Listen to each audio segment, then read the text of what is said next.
اور یہ مت سمجھے کہ آپ کا وزیر اعظم پروٹوکول لیتا ہے یا آپ کا صدر پروٹوکول وزراء، ایسی کوئی بات نہیں.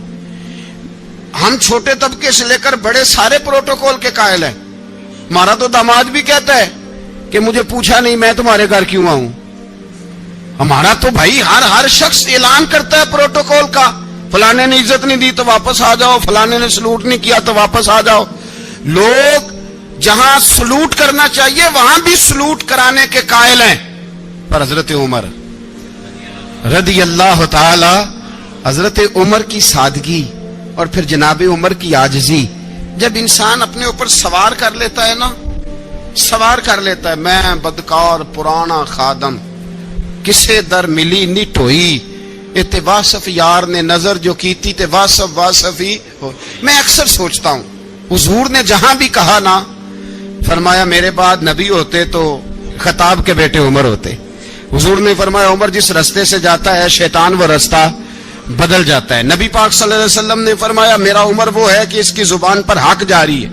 حضور علیہ الصلوۃ والسلام نے فرمایا 950 سال حضرت جبریل میرے عمر کی شان بیان کریں تو ان کی عظمت ختم نہیں ہوتی.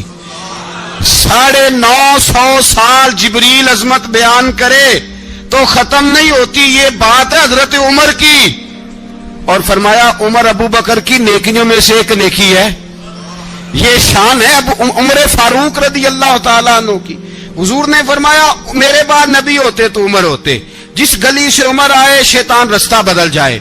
میرے عمر فاروق کی شان 950 سال بیان ہو تو ختم نہ ہو. عمر کی زبان پر اللہ حق بیان کرتا ہے، جو عمر کہتا ہے وہی رب کر دیتا ہے. حضور ساری زندگی فضیلتیں بیان کرتے رہے، عمر جواب میں کیا کہتے ہیں؟ کوئی بتائے نا کہ یہ والی حدیثیں کبھی عمر نے بھی روایت کی ہوں کہ حضور نے میرے بارے میں یہ کہا ہے. یہ روایتیں وہ روایت نہیں کرتے. ان سے جب لوگ کہتے عمر تیری بڑی بات ہے تو عمر رو پڑتے، کہتے میں تو اونٹ چرانے والے باپ کا بیٹا ہوں، میں تو اونٹ چرانے والے باپ کا بیٹا. اونٹ چرا، اس سے آگے عمر گئے ہی نہیں ساری زندگی، اس سے آگے لفظ ہی نہیں ادا کی. اور میں تو بھائی اونٹ چرانے والا، میرا باپ تو اونٹ چرایا کرتا تھا، 10 اونٹ تھے، میری ڈیوٹی ہوتی تھی، سنبھالے نہیں جاتے تھے، ابا ڈنڈوں سے مارتا تھا. ساری زندگی عمر حج کرنے گئے، ایک خشک تنا کھجور کا عمر فاروق رضی اللہ تعالیٰ عنہ نے اس کو اپنے کلاوے میں لیا، رونے لگے. لوگوں نے کہا عمر کیا ہوا؟ فرمانے لگے یہاں میں اونٹ چرایا کرتا تھا، یہاں میں اونٹ چراتا تھا، 10 اونٹ سنبھالے نہیں جاتے تھے. دیکھو رسول اللہ کی شان، آج ساری امت چلانے کا طریقہ عطا فرما دیا ہے. ساری نظریے سے پیار. یار پیسہ کس کو برا لگتا ہے؟ آپ جس آدمی کی 50 کروڑ کی پراپرٹی ہے اس کو پوچھیں سب سے غریب، آپ کو وہی نظر آئے گا. وہ کہے گا میں ٹائٹ ہوں. حالات بڑے، میں کئی بار پوچھے انہوں نے، میں کہتا ترجمہ بھی 10 چھڑوں کی ہمیں تو سمجھ نہیں آتی. اور ٹائٹ حالات کون سے ہوتے ہیں جی؟ جس آدمی کا کروڑوں میں کاروبار ہے نا، اس کو آپ چھیڑے وہ رونے لگ جائے گا، رونے. تو کئی میں نے ایسے دیکھے ہیں کرائے کا مکان ہے، ان سے پوچھے صاحب کیا حال ہے، تو کہتے ہیں جتنی اللہ نے شان والی زندگی ہمیں عطا کی ہے کسی کو نہیں دی ہوئی. اس کا مطلب ہے خوشی بھی یہی ہے اور غم بھی یہی ہے. اندر سے خوشی ہے، اندر سے ہی. تُنے اگر راضی رہنا ہے تو ادھر سے رہنا ہے، ناراض رہنا ہے تو بس اپنے آپ کو خوش رکھے گا تو ہو جائے گا. سارے صحابہ مل کے آئے، کہنے لگے عمر فاروق سے کہنا ہے نبی پاک کے زمانے میں تو ظاہراً غربت تھی، ابو بکر کے دور میں بھی غربت تھی، اب تو بڑا مال ہے. عمر سے سفارش کرو کہ عمر نیا کرتا پہنا کرے. ملکوں کے سفیر آتے، عمر وہی پھٹی پرانی چادر اوڑھ کے اور وہی کئی جگہ پہ پیوند لگے سوٹ پہن کے سفیروں کے سامنے بیٹھ جاتا ہے. عمر کو مشورہ دو. طے ہو گئی بات. سب نے جب مشورہ دے لیا تو سارے کہنے لگے یہ بتاؤ شیر کی مونچھ کو ہاتھ کون لگائے گا؟ کہنا کس نے ہے؟ بندہ بھی تو ڈھونڈو نا. نے کہا جناب میرا یہ خیال ہے کہ مولا علی شیر خدا کہیں گے، کیونکہ جس شخص کی عمر کو سب سے زیادہ حیا کرتے دیکھا وہ شیر خدا مولا علی ہے رضی اللہ تعالی. علی کہیں گے اس لیے کہ جناب علی تو کئی دفعہ جب گفتگو کرتے تھے تو حضرت عمر چپ کر جاتے تھے اور فرماتے تھے علی نہ ہوتا تو میں ہلاک ہو جاتا. تو کہا علی سے کہو. جناب علی شیر خدا کو بلایا. کس کام کے لیے جی؟ اللہ اکبر. یہ ذرا آپ نے اس دور پہ اس بات کو ذرا لگا جناب ان سے کہیں کہ زیادہ نہیں ایک کرتا نیا پہن لے, سفیر آتے ہیں وزیر آتے ہیں تو ایک کرتا نیا پہن لے. حضرت علی کو بلایا, آپ فرمانے لگے کوئی اور بات ہوتی تو میں کہہ دیتا, یہ والی میں نہیں کہہ سکتا. کوئی اور ہوتی تو میں عمر کو کئی دفعہ کہہ دیتا ہوں, جلال میں بھی تو سن, یہ والی میں نہیں کہہ سکتا. میں تمہیں ایک مشورہ دیتا ہوں. کہ وہ کیا؟ کہنے لگے سید عائشہ صدیقہ سے کہو, وہ مومنوں کی ماں ہیں, عمر ٹالے گا نہیں. اماں جی سے جا کے کہا اماں جی نیا کرتا عمر سے کہیں پہن لیں, وزیر آتے ہیں بڑے بڑے لوگ تو چلو کوئی عرض نہیں. اماں جی نے کہا اچھا کوئی بات نہیں میں بلا لیتی ہوں. جناب عائشہ نے پیغام بھیجا. جب خادم نے کہا نا مصطفیٰ کے گھر سے پیغام آیا ہے, تو 20 لوگ بیٹھے تھے. عمر کانپتے ہوئے اٹھے, کانپتے دوڑے. حضرت عائشہ پردے میں تھی تو فرماتی ہیں عمر اتحیات کی حالت میں بیٹھ گئے. کہا اماں جی دیر تو نہیں ہو گئی مجھے آنے میں؟ کہا نہیں ٹائم پہ آ گئے ہو. کس لیے بلایا تھا؟ کہا عمر دیکھو غربت کے معاملات اور ہوتے ہیں, جب اللہ آسانی دے تو کوئی چیز استعمال کرنا حرام نہیں ہوتی, اگر حرام ہے تو بتاؤ. کہا نہیں اماں جی حلال ہی ہے. تو فرمایا پھر اتنے سفیر آتے ہیں مشیر آتے ہیں, اب تو مال غنیمت بڑا آتا ہے, ڈھیر لگ جاتے ہیں مسجد میں, تو چل ایک نیا کرتا تم بھی پہن لیا کرو, اور آپ نیا کرتا پہنو گے تو دھاک بیٹھے گی غیروں پر. تو صحابہ کا مشورہ ہے کہ آپ نیا لباس پہنے. اماں جی کہتی ہے میں نے حکم دیا تو عمر چپ کر گئے, گردن جھک گئی. تھوڑی دیر کے بعد سیدنا عمر فاروق نے سر اٹھایا تو داڑھی پہ آنسو گر رہے تھے, رو پڑے.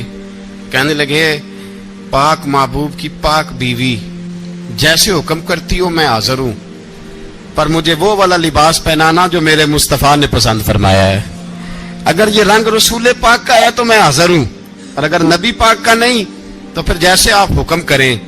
جناب عائشہ کہتے ہیں عمر روئے تو میں زیادہ روئی, میرا پلو بھیگ گیا آنسوؤں سے. میں نے کہا عمر آپ جائیے. عمر یوں نکلے تو جو صحابہ کھڑے تھے وہ کونے میں تھے, سارے آ گئے. کہا اماں جی کیا بناؤ؟ فرمایا بھائی تم سب جو باتیں کہتے ہو وہ اپنی جگہ ٹھیک ہیں, پر عمر جو بات کرتا ہے وہ سب سے زیادہ ٹھیک ہے. عمر جس پہلو پر بات کرتا ہے وہ یار ایسی عاجزی, ایسا رنگ, ایسا انداز, ایسا طرز حیات, ایسی زندگی. اولاد کے معاملے میں لوگ بزدل ہو جاتے ہیں, بزدل. پر حضرت عمر کا بیٹا مصر گیا, وہاں سے کمائی کر کے لایا, تجارت کرنے گیا, لاکھوں کا مال. کون سا باپ ہے دنیا میں جس کا بیٹا باہر سے پیسے لے کے آئے تو ابا تفصیل پوچھے کہ بیٹا کہاں سے کمائے, کہاں سے لایا, کتنے ملے, کیوں آئے؟ کون سا باپ تفصیل پوچھتا ہے؟ ابا تو کہتا ہے لا صحیح, اور تعریفیں کرتا ہے میرا بیٹا بڑی کمائی کرتا ہے. کبھی پوچھا ہے اس سے کہ ڈیوٹی صحیح دیتا ہے کہ نہیں؟ کبھی پوچھا ہے کہ تو ایمانداری کی روزی لاتا ہے کہ حرام کی کماتا ہے؟ یہ باپ کی ذمہ داری ہے, یہ اماں کی ذمہ داری ہے. پھر کہتا ہے بیماری کیسے آ گئی, پریشانی کیسے آ گئی؟ تو نے کبھی سوال کیا اپنی اولاد سے؟ حضرت عمر فاروق رضی اللہ تعالیٰ عنہ کا بیٹا مصر سے پیسے کما کے لایا تو جناب عمر نے بلایا, فرمایا بیٹے اتنی تو تیرے پاس راس ہی نہیں تھی, تھوڑے سے تو پیسے لے کے گیا تھا, اتنی کمائی کیسے ہو گئی؟ اتنے تو پیسے نہیں تھے صاحب, کہاں سے کمائی لائے؟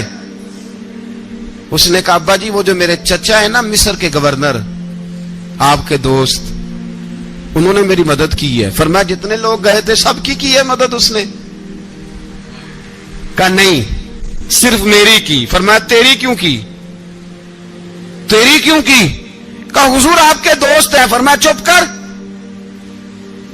حضور انہوں نے مجھے اتنے پیسے دیے, میں نے کاروبار میں ڈالے تو نفع آیا تو میں ان کی رقم دے کے. فرمایا خاموش ہو جا, باقی جتنے لوگ گئے تھے سب کی مدد کی اس نے؟ کہا نہیں حضور صرف میری کی. فرمایا اس نے تیری مدد نہیں کی, اس نے خلیفہ کے بیٹے کی مدد کی, اس لیے کہ وہ خلیفہ کو اپنے حق میں نرم کر سکے. فرمایا آدھا مال تیرا ہے, آدھا مال غنیمت کا ہے, مال خزانہ کا ہے, مسلمانوں کا ہے, اس لیے کہ تو جو وہاں سے مال کما کے لایا ہے وہ اپنے باپ کے خلیفہ ہونے کی وجہ سے کما کے لایا ہے, لہذا رکھ ادھر. یہاں کہتے ہیں کدھر سے آیا, کیسے آیا, کون سا حساب دیں, کیا کریں؟ او بھائی حضرت عمر رضی اللہ تعالیٰ عنہ کا اپنی اولاد کے بارے میں یہ رنگ ہے. ایک جنگ سے نا خوشبو آئی. خوشبو بڑی مہنگی ہوتی تھی. عرب میں خوشبو آج بھی بڑی مہنگی ہے, وہ زیادہ استعمال کرتے ہیں. میری باتوں کی سمجھ آ رہی ہے میرے بھائیوں؟ بڑی مہنگی خوشبو تھی. جب وہ خوشبو آئی تو حضرت عمر نے کہا, گھر میں پہلے پہنچی حضرت عمر کے, چونکہ زیادہ عورتیں استعمال کرتی تھی گھر کے اندر خوشبو, مرد بھی لگاتے تھے. حضرت عمر نے اپنی بیوی سے کہا, آپ کی زوجہ تو تھی وہ بڑی خوشبو کو پسند کرتی تھی. حضرت عمر نے اپنی زوجہ سے کہا کہ خوشبو لاؤ, میں نے ایک عورت کی ڈیوٹی لگائی ہے, وہ خوشبو تول کے نا تو حصہ برابر صحابہ میں بانٹ دے گی. تو آپ کی زوجہ کہنے لگی, کسی بی بی کی ڈیوٹی لگانے کی کیا ضرورت تھی, میں جو موجود تھی میں بانٹ دیتی ہوں تول کے حصہ برابر. آپ نے فرمایا نہیں تو رہنے دے, فلانی بی بی بانٹے گی. کہا حضور میں نے بھی بانٹنی ہے, میرے پہ کچھ حق ہے؟ آپ نے فرمایا نہیں, تو تفصیل نہ پوچھ, تو خوشبو دے دے, کوئی اور بانٹے گی. خاتون خانہ تھی نا, کہنے لگی نہیں مجھے بھی آج آپ کو بتانا ہی پڑے گا کہ کوئی جو بانٹ سکتی ہے تو میں کیوں نہیں بانٹ سکتی. زوجہ کہتی عمر نے بات کی تو میری چیخیں نکل گئیں. حضرت عمر فرمانے لگے, جب تو خوشبو بانٹے گی نا تیرے ہاتھوں کو بھی لگے گی, تیرے دوپٹوں کو بھی لگ جائے گی. اگر رب کریم نے مجھ سے سوال پوچھا کہ عمر خوشبو تو مسلمانوں کی تھی, تیری بیوی کے دوپٹے کو کیوں لگ گئی, تو میں اللہ کے حضور کیا جواب دوں گا؟ اگر اللہ نے یہ سوال کیا کہ تیری بیوی نے کیوں لگائی, وہ تو حصہ تھا مسلمانوں کا, تو نے تیری بیوی نے کیوں لگائی؟ تو فرمایا میں نہیں چاہتا کہ اللہ کے حضور مجھے اور تجھے باز پرس ہو, لہذا کسی اور کو بانٹنے دے. زوجہ روئی اور تڑپ کے کہنے لگی, عمر مجھے لگتا ہے صبح قیامت بھی تیری بیوی ہونے کی وجہ سے اللہ مجھے جنت عطا فرما دے گا, تیری زوجہ ہونے کی برکت سے. بھائی یہ معیار رکھا, خدا کی قسم ایسا شخص تاریخ میں دوبارہ نہیں آیا. اتنا بڑا آدمی, اتنا بڑا شخص, اتنا بڑا آدمی, اور پھر رنگ یہ ہے کہ عمر 22 لاکھ مربع میل کا حکمران, 22 لاکھ, اور کھجور کے درخت کے نیچے مٹی کا ڈھیلا لے کے سو گئے ہیں, پرواہ کوئی نہیں, کوئی مسئلہ ہی نہیں. 2 غلام ساتھ بیٹھے تو ایک روٹی حضرت عمر نے گھر سے منگوائی, تھوڑا سا سرکہ, تو غلام کہنے لگے ہم نے بھی کھانی ہے. فرمایا کوئی حرج نہیں, روٹی کو پیٹ بھر کے کھانا ضروری تو نہیں, 3 حصوں میں بانٹ لیتے ہیں. ایک آدمی آیا ہوا تھا مصر کا رہنے والا ملنے کے لیے, اس نے پوچھا عمر کدھر ہے, تو کہا وہ ادھر جاؤ مسجد میں بیٹھے ہوں گے. اور واپس آیا تو کہنے لگا وہاں تو 3 غلام بیٹھے ہیں, ایک روٹی بانٹ کے کھا رہے ہیں, لگتا ہے کئی دنوں سے روٹی نہیں ملی. کہا 3 غلام تو کوئی نہیں, وہاں 2 ہی تھے, تیسرے تو امیر المومنین تھے. اس نے کہا نہیں 3 غلام ہیں, کپڑے بھی ایک طرح کے پہنے ہوئے ہیں, بلکہ 2 کے تو پھر صحیح ہیں, تیسرے کے تو زیادہ ماڑے ہیں. کپڑے بھی ایک طرح کے, کھانا پینا بھی ایک طرح کا, اور ان کا نشست برخاست بھی ایک طرح کی ہے, لہذا کوئی فرق نہیں. حضرت ابو ہریرہ کہتے ہیں میں لے کے آیا, اور جناب عمر کو جب میں نے کچی زمین میں تامت سمیٹ بیٹھے دیکھا تو میں رو پڑا. میں نے اس مصر سے آنے والے کو کہا تو اس کے جلوے دیکھ, اگر اس کی ذات میں اتنا حسن ہے تو محمد عربی کا مقام کیا ہوگا. یہ مقام غور ہے, مقام غور. 10 محرم کو لوگ دیگے پکائیں گے نا, نہیں پکانی ہے, کوئی بول دے نہیں, ہاں نہ نہیں کر دے, پروگرام بدلیا تو نہیں دی عید کی کہ وہی کام شروع ہوا ہے لاسٹ ایٹ ہونے والا. کیوں جی, پکنی ہے نا دیکھیں 10 محرم کو انشاءاللہ تعالی, ہم بھی پکائیں گے انشاءاللہ, یہاں بھی پروگرام ہوگا. تو 10 محرم کو جو دیگ پکنی ہے تو ایسا نہیں ہو سکتا کہ 1 محرم کو حضرت عمر کے نام کی بھی کوئی پک جائے. اگر امام حسن حسین کے نام کی دیگیں پکے تو جو امام حسن حسین سے پیار کرنے والے ہیں, جو امام حسن حسین سے, ہم لوگوں نے بھی عجیب رٹا اپنایا ہے نا, ہم لوگ بات کا ایک پہلو دیکھتے ہیں دوسرا نہیں دیکھتے. حضرت امام حسن اور حسین کو بھی نبی پاک نے شہید کہا, اور جناب عمر کو بھی رسول اللہ نے خود شہید فرمایا. فرمایا شہید ہے, خود فرمایا اپنی زبان سے کہ یہ شہید ہے, خود میرا عمر شہید ہے. تو ان کے نام کی دیگ نہیں پکنی چاہیے, اس طرف نہیں ہماری توجہ ہونی چاہیے. اور اہل بیت نبو, یہ بات میں پہلے بھی کرتا ہوں, آج پھر کرنا ضروری سمجھتا ہوں. اہل بیت کا پیار سن لو کان کھول کے, اہل بیت کا پیار اگر ہمیں کسی نے سکھایا ہے تو سیدنا عمر فاروق نے سکھایا ہے. اہل بیت نبوت کی محبت اگر کسی نے سکھائی ہے تو کس نے سکھائی ہے؟ بول کے بتائیے. حضرت حضرت عمر نے. اہل بیت کا پیار ہمیں حضرت عمر نے بول کر کے سکھایا ہے. بھائی یاد رکھیں, کسی کی طاقت نہیں تھی دم مارنے کی حضرت عمر کے سامنے, طاقت ہی نہیں تھی. کیسر و کسرا کانپ جاتے تھے, جرأت ہی نہیں کرتے تھے حضرت. اور ہمارے تو تعلقات بڑے ہیں نا غیروں سے. حضرت ابو موسیٰ اشعری رضی اللہ تعالیٰ عنہ فرماتے ہیں میرا منشی عیسائی تھا. وہ کاتب کہتے تھے وہ لوگ, میرا حساب کتاب عیسائی تھا. تو فرماتے ہیں ایک دن میں نے وہ سارا حساب کتاب لین دین کے حضرت عمر کو دکھایا تو فرمانے لگے جس نے لکھے ہیں اس کو بلاؤ. کہنے لگے حضور مسجد نہیں آ سکتا. کیوں نہیں آ سکتا؟ کہنے لگے وہ عیسائی ہے. کہتے ہیں حضرت عمر جلال میں آ گئے. آپ فرمانے لگے جنہیں رب دور کرتا ہے تم کیوں قریب کرتے ہو؟ جنہیں اللہ دور کرتا ہے. فرمایا تم غیروں کو اگر عہدے دو گے تو اپنوں کا کیا بنے گا؟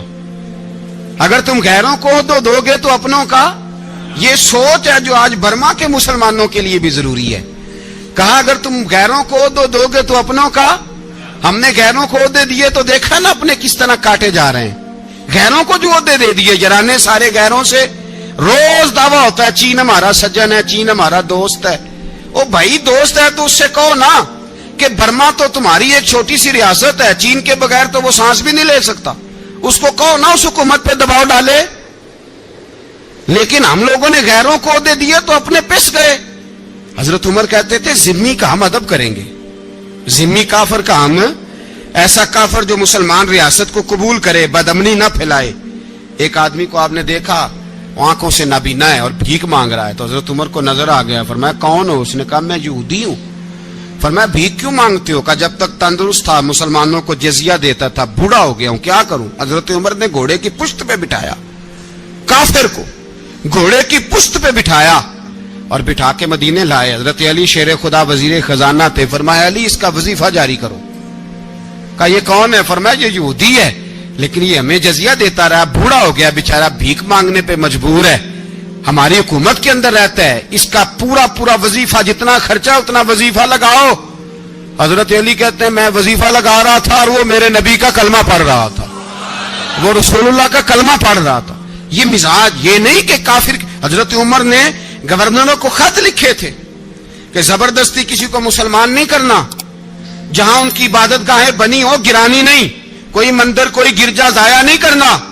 اسلام سب کو جینے کا موقع دیتا ہے, پر بے ایمانو ظالموں بدذاتوں تمہیں یہ کہتا ہے کہ ہم تمہیں جینے کا موقع دیتے, تم بھی مسلمانوں کو جینے